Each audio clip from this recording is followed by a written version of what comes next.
Hello and welcome to another episode of the Make More Placements podcast, live in the Make More Placements community on Facebook. I think we're live. If you're tuning in live, just give us a like and write the word live in the comments. Let us know you're here.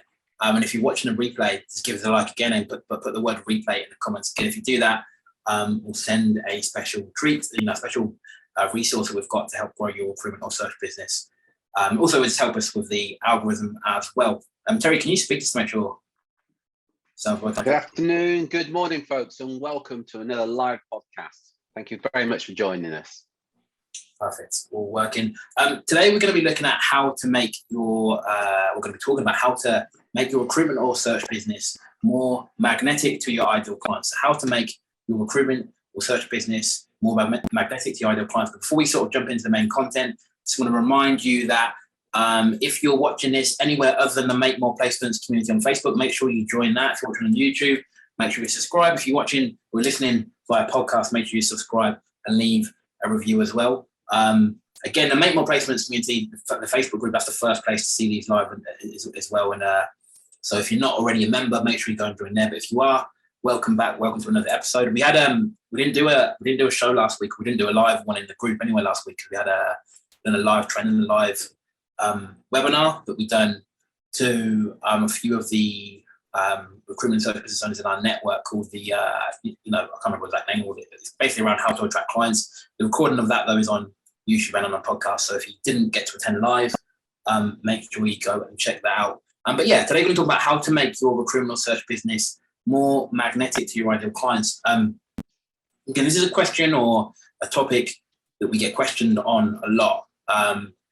There's a lot of recruitment and search businesses out there who sort of want this holy grail of, being able to attract your clients to you. So, there's when it comes to winning clients in your business, there's two ways you can go about it. Really, you can either chase and hunt down clients, or you can attract, right? And both have their place depending on, what stage of growth you're at, how aggressively you're growing. But when your ideal clients start coming to you and you start attracting them, it's a real game changer. So I guess if you haven't experienced this already, and in fairness, to be fair, you probably have to some extent. I think every recruitment or search person has probably had some clients who have came to them, some clients who have attracted.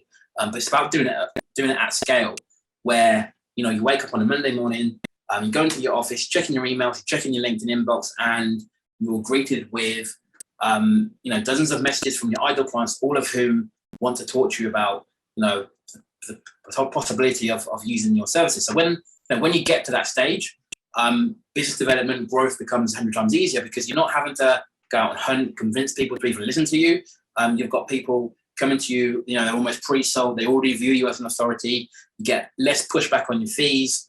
I think clients that come to you rather than having to chase, usually they're better clients. They tend to refer more clients to you as well. But it's sort of, I think in terms of client attraction, business growth on the client side, it's where you want to be at. I personally think, rather than constantly having to chase throughout your career, you want to be in a position or put yourself in a position where you have so much authority or so much leadership in the space or in your sector that you're having actually clients seek you out, potential clients seek you out, and you're in a place where you're hand picking or hand choosing the best ones you want to work with, and basically repelling the ones that you don't at the same time. I guess Terry, anything you want to add to that from your point of view? Yeah, and if you're listening to this thinking, well, we don't need new clients because we've got half a dozen or maybe even a dozen existing clients that give us all our business, I probably get a phone call and email twice a week from recruiters in that situation where they've got one or two main clients that give them all the business. Often it's about as much as 70-80% of the business, and that's fantastic, by the way, and it's understandable for you to become complacent with that. However, the reason we get the phone calls is because they lose one or two of their main clients, and then overnight, through no fault of theirs, they can lose 50%, 60%, in some cases 90% of their business. And the reason it's a problem because they haven't got a process in place, a magnetic process in place or system in place where they can attract new clients as and when they want. And if you're one of those recruiters that say, well, we don't do any marketing, we rely on word of mouth to get in our business, think about that. If you're relying on word of mouth to get the business, you're relying on other people doing what you hope they can do. You're kind of sitting there with your fingers crossed, hoping that they're gonna pass on your details. but you've got no control over it. What we're sharing with you here is where you have control of the clients that come to you. So that's a big difference. This is what this is all about. Winning more clients where you've got a system and the processes in place, so you can win clients. So you decide who you work with, what fees you charge, and when you work with, and when you work with them. Big difference. And it's what we all strive for, that freedom to decide who we're going to work with. Back to you, Drew. Yeah, 100%. So, all we're going to do today is walk you through 3, 4, 5 of the, I guess, fundamental thought processes, beliefs, or I guess frameworks that, recruitment and search business owners, inside our network clients and the outside, all sort of have these common beliefs or common, I guess, behaviors in within their business. So, yeah, I'm going to run through them really quickly. Again, at any point, if you want to know more, you can either message us on LinkedIn, Facebook, or you can go to the website, makemoreplacements.com, and book a call to speak with the team there. But let's jump into it really quickly. Again, we're not going to sort of spend about 10, 15 minutes going over this. So we're not going to go into, not going to take too much of your time. But yeah, if you do want to know more, you know what to do. So the first one is to understand the price you pay for being magnetic. That is to understand the price you pay for being magnetic. So, over the years, very regularly, like I said before, we speak to recruitment and search business owners who want to be in a position where they're attracting clients rather than chasing them. But I think a lot of the time, one of the big things that hold you back is people aren't aware of the price you have to pay. So we have a sort of philosophy or saying that we always we always teach our clients that when it comes to being magnetic or putting your business in a position where clients are drawn to you. With any one of your particular clients, with anyone in your market, there's only 4 ways you can be viewed in a mate, right? So you can either be loved, where you probably have clients like this right now, where they love everything you do, love everything you put out, love everything you stand for. You're their main guy or girl. You're their person, right? That's how you can be. That's one of the ways we can be viewed. The other way we can be hated, where again, you might have people like this in your sector at the moment, probably people you don't want to work with, but they don't like what you stand for, they don't like what you do. Any piece of content you put out, they criticize. You've probably got your hiring managers who view you in that sense. It could just be about your fees, whatever. You can be ignored, which means they know you exist, they know you're there, but they're sort of indifferent. They don't really care either way. They have no strong feelings either way. They don't love you, they don't hate you, but they just sort of don't really care that you exist. And then the last one is you're completely obscure, which is when your ideal prospects don't know you exist. Now, one of the prices that you pay to having more, so what you really want is you want more prospects who love you, right? Who love and adore you, right? That's really what we want. But one of the prices you pay, or one of the consequences of that, in order for you to achieve that, we also need to accept that in order to do that, we need to put ourselves out there more. And the very second that you put yourself out there more, you're also gonna get less people who less people who you're obscure to, less people who don't know you exist.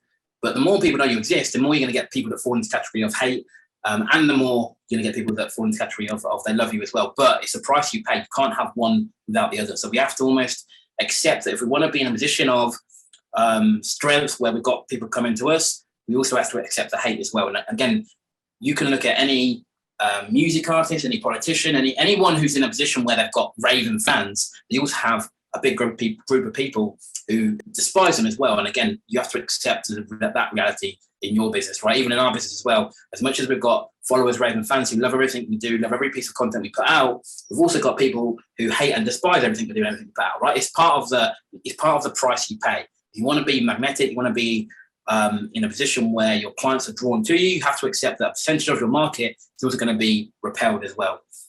Terry, anything you'd add to that? Just endorse that there's a price you have to pay to be loved. Is what you kind of need to get tattooed on your forehead. There's a price that you have to pay to be loved. And Drew gave the examples. You go to YouTube and you look at your favorite piece of music that you think is absolutely beautiful and touches every emotion as you're listening to it. And if you look at the comments, there will be thousands of people, maybe even millions of people that love that particular track. There will also be people there who dislike it. And you'll see comments about how bad that particular track is. And you'll kind of look at it and go, are you kidding me? This is absolutely beautiful. but that's what happens.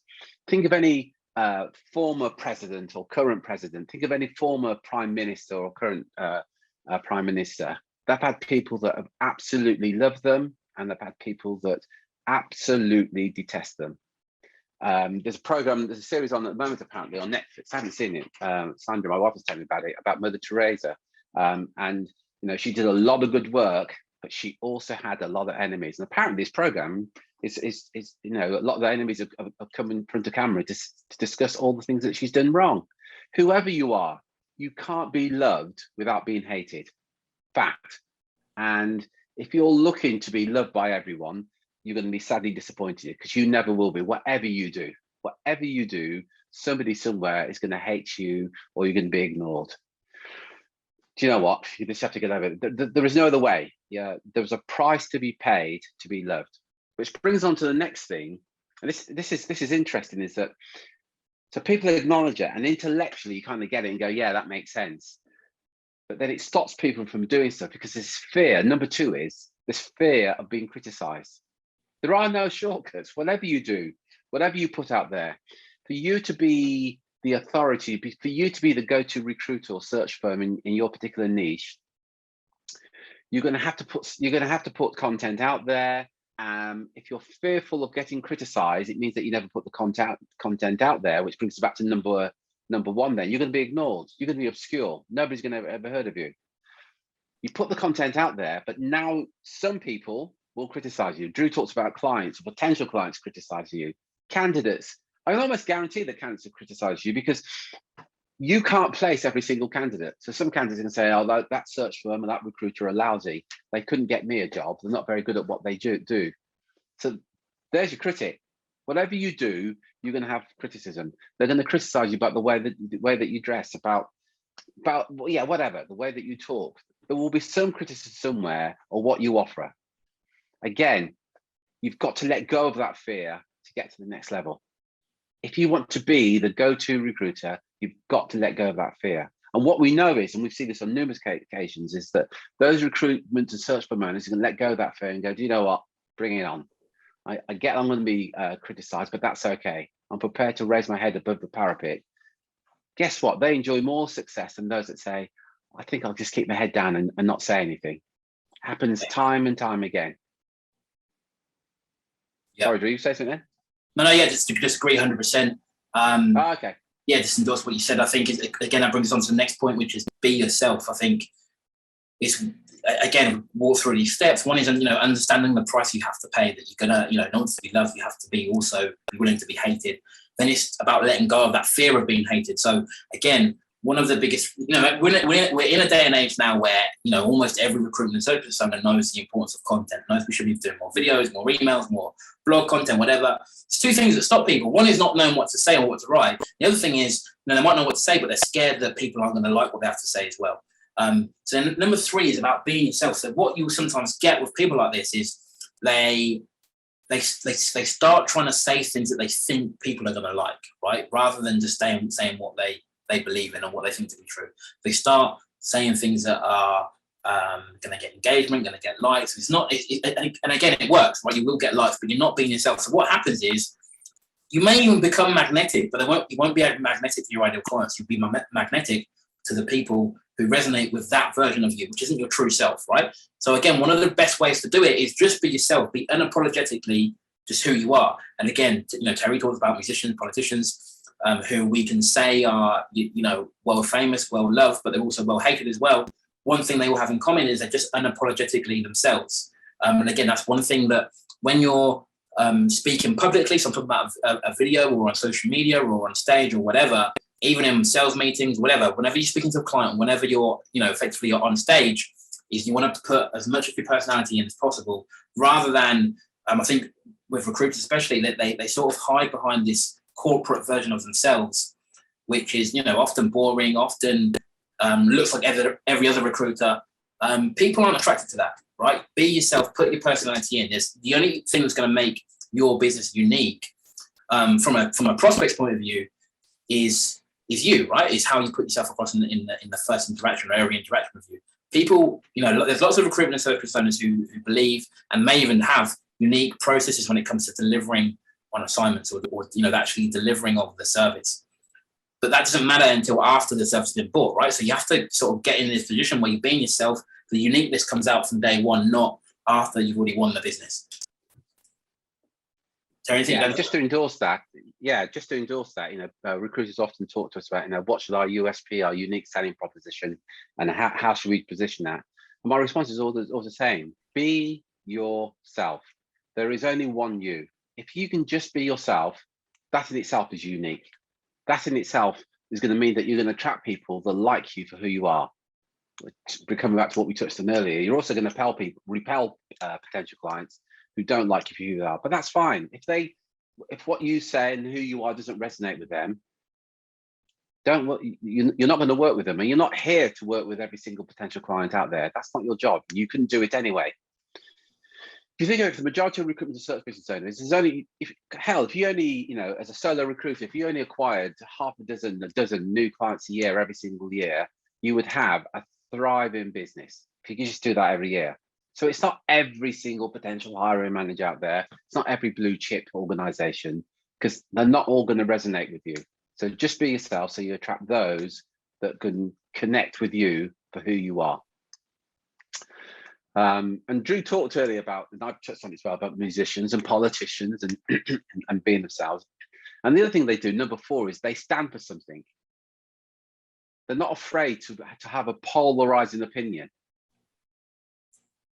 And if you try to be just a shade of grey, or grey is not probably the right, magnolia, you're just going to end up being boring.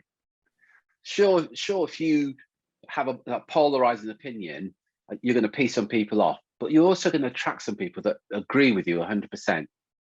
But again, it comes back to this being true to yourself. So don't be afraid to polarize. And we had one of our clients, and his big thing is about, if you want the top recruiters, you need to work with me. If you want the top candidates, you need to work with me. If you want the cheaper candidates, give me a call and I'll give you the name of recruiters who aren't as good as me. Other recruiters got annoyed about that, but he got a lot of attention just by doing that. He also picked up business because people knew exactly what he stood for, and it's very polarizing saying something like that, but it worked. Drew, what would you add to that?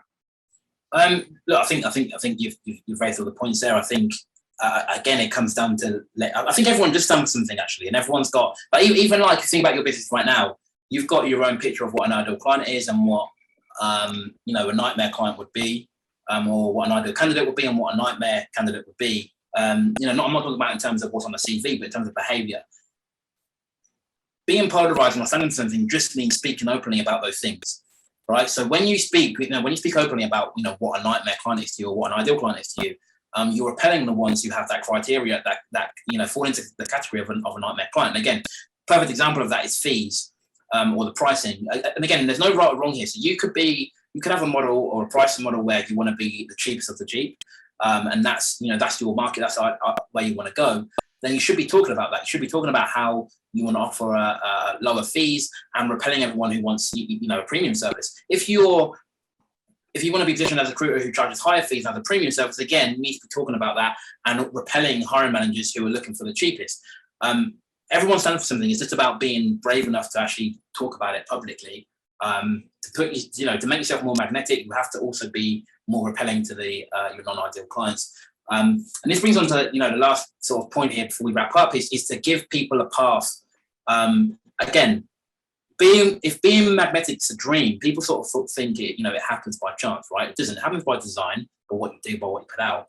But also, I think one of the big things that stops clients reaching out to you is we're not telling them how, right? So any piece of content or email or anytime you do a video, whatever, we need to give them a path to reach out to you, whether it's to call you, whether it's to send you a message, whatever it is. I think that's probably one of the biggest things you could do is, yes, put content out, yes, be polarizing, yes, do all the things we talked about. But actually, if someone wants to work with you, what's their next steps? Give them a path to actually come and speak to you, because we can't just assume that they're going to, see a video, go to your website, find your number, then call you, right? We want to make it as easy for them as possible. Terry, anything you'd add to that?